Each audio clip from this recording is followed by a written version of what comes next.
Salut à toutes et à tous et merci déjà pour tout ce que vous faites pour nous. Merci pour vos encouragements. Merci pour ceux qui sont abonnés et ceux qui ne sont pas encore abonnés. Je vous prie encore une fois de plus de vous abonner sur ma chaîne YouTube, Sikati Dieu ne dort comédie, et sur ma page Facebook, Sikati Dieu ne dort officiel.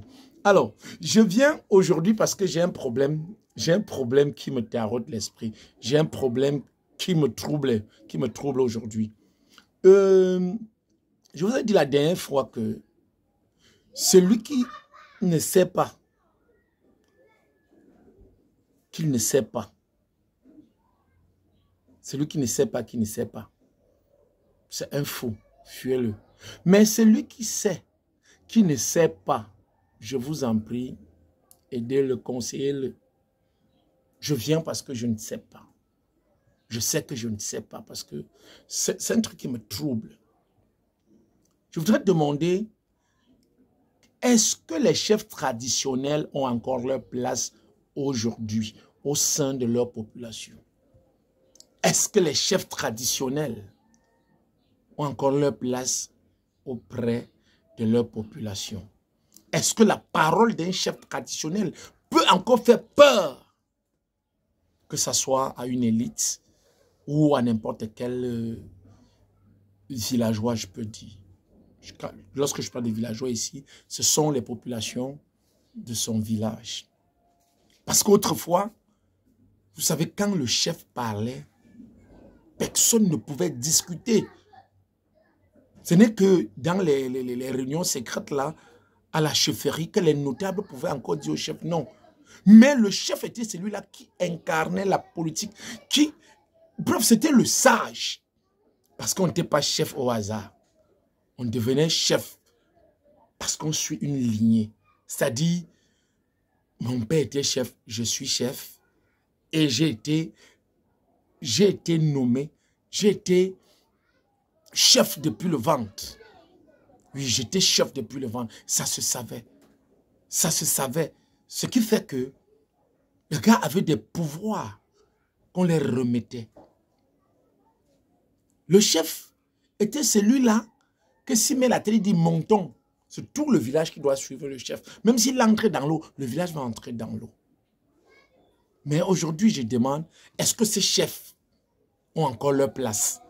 Est-ce que la parole du chef peut encore faire courir tout le village? Quand je regarde tout ça, quand je réfléchis, je dis non. Parce que je commence un peu plus loin. Quand un chef porte l'échappe d'un parti politique, quand un chef porte l'échappe d'un parti politique, s'il a une élite ou peut-être une personne qui est dans l'autre chapelle politique contraire à sa chapelle, est-ce que les deux peuvent s'entendre puisqu'elles n'ont pas de la politique? Est-ce qu'il ne peut pas avoir manque de respect? Vu les débats que je regarde souvent sur les plateaux de télévision, ça chauffe. Est-ce que le chef peut échanger avec sa population dans ce cadre-là sans qu'il y ait des manques de respect? Je dis, il y aura toujours manque de respect. C'est pour ça qu'on ne respecte plus nos chefs. On ne respecte plus nos chefs.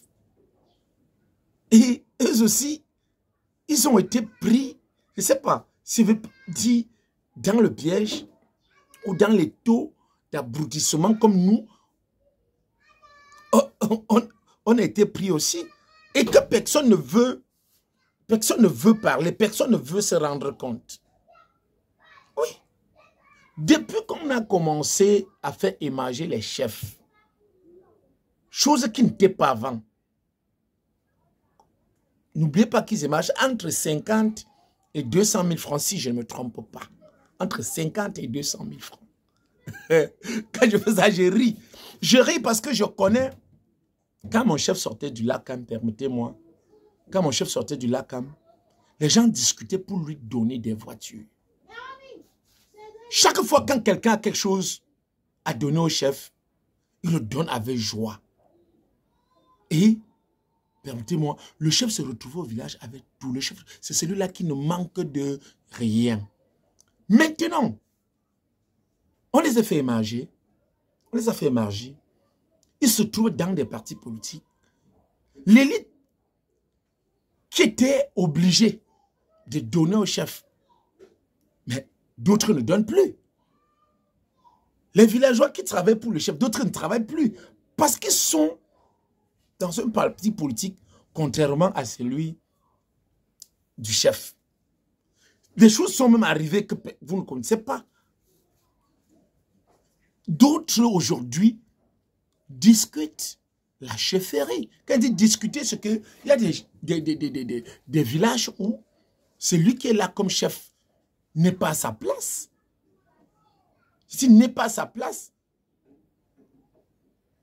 peut-être parce qu'il n'a pas été d'accord des idéologies politiques, on a tout fait pour mettre quelqu'un d'autre. Et vous pensez que ces chefs-là peuvent encore être puissants? Est-ce qu'ils peuvent encore être puissants? Non. Je tiens à rappeler qu'autrefois, quand on arrêtait un chef, il entrait au Lakam avec les femmes, c'est-à-dire les filles.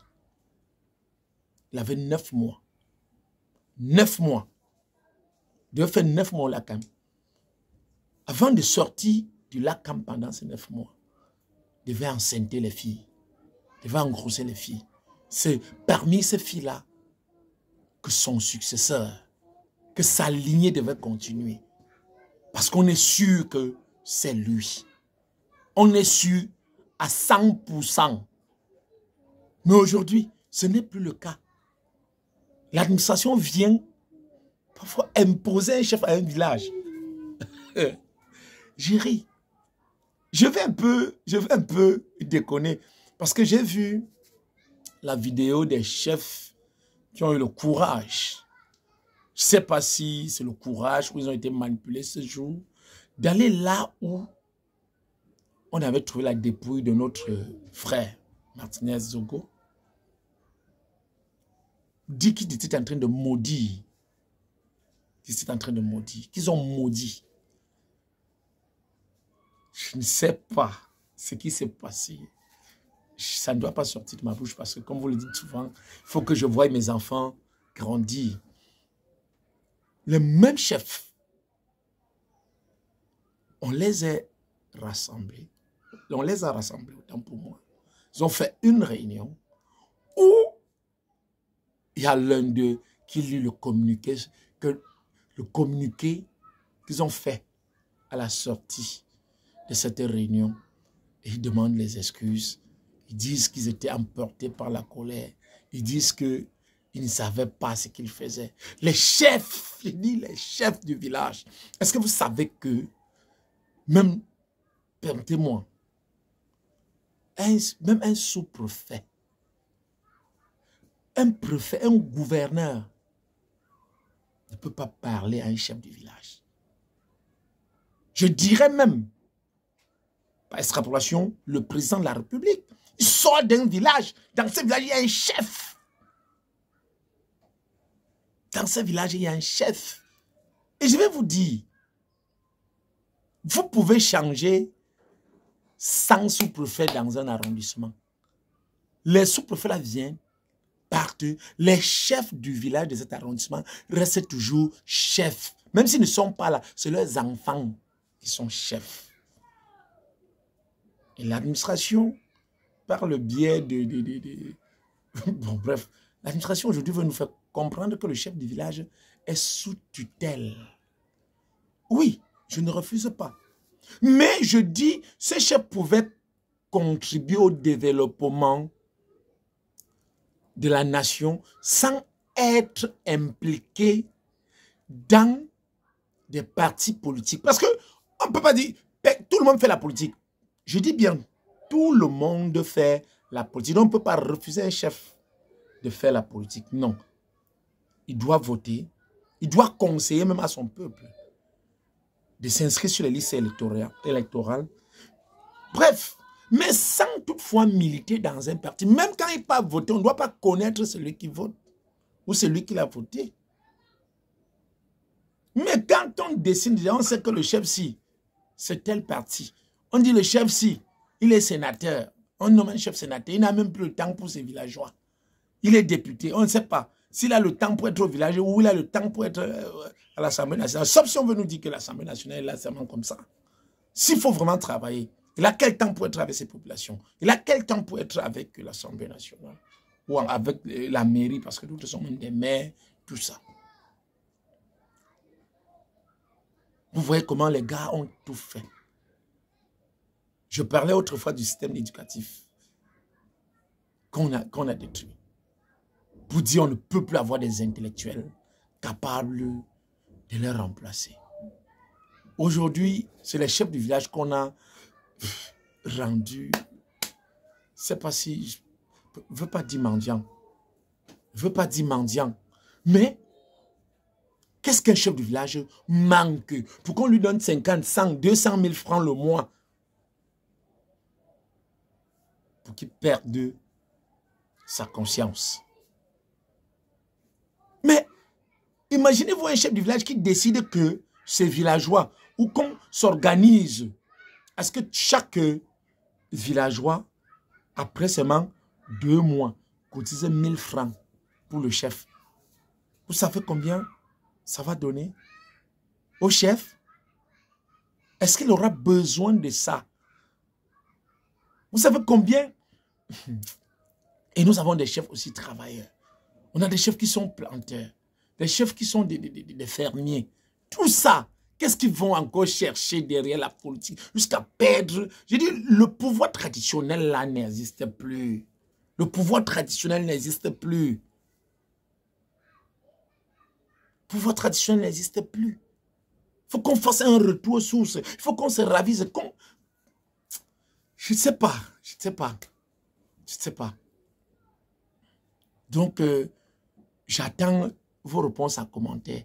Est-ce que la parole du chef du village fait encore peur? Ou encore, est-ce que le chef du village a encore sa place, a encore son autorité? Pour ne pas parler, est-ce qu'ils ont encore ce pouvoir traditionnel? Très chers abonnés, très chers fans, je vous dis encore merci et je vous prie que ceux qui ne sont pas encore abonnés s'abonnent, car il y a beaucoup de choses qui arrivent. J'espère que vous regardez le concept Chef Gombo. Oui, nous allons tout faire peut-être d'ici peu. On va remettre d'abord Crazy Family, presque tous les mardis à 18 h sur Facebook. Pour ceux qui n'ont pas suivi Crazy Family autrefois, nous allons mettre Crazy Family sur Facebook. Un épisode tous les mardis pour vous permettre de suivre cette série du début jusqu'à la fin. Après Crazy Family, c'est Chef Gombo. Donc on va vous envoyer Chef Gombo en épisode, oui, en épisode entier.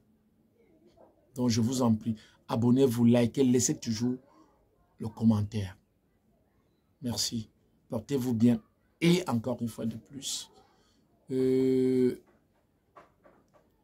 justice soit faite pour Martinez Zogo.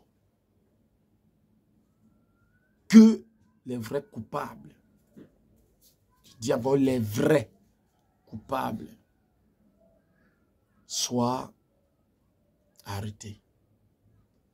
Oui, que les vrais coupables soient arrêtés. Inch'Allah, portez-vous bien les gars.